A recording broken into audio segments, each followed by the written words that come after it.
Fuco Di Maio, ho saputo che sei leader, sei diventato leader, mi fa piacere. Siamo contenti che sei leader di, come si chiama il partito? Insieme per il futuro. Certo, il futuro. Ma come mai non il presente e il futuro? Certo, perché la pensione la prendi a 60 anni, questi irresponsabili, eh?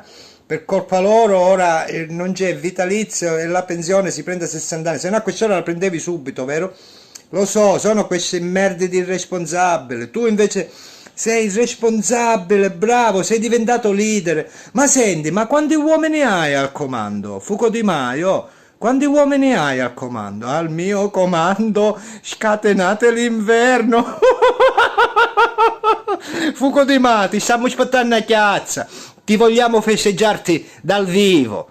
Fuco Di Maio, tu e Musumeci.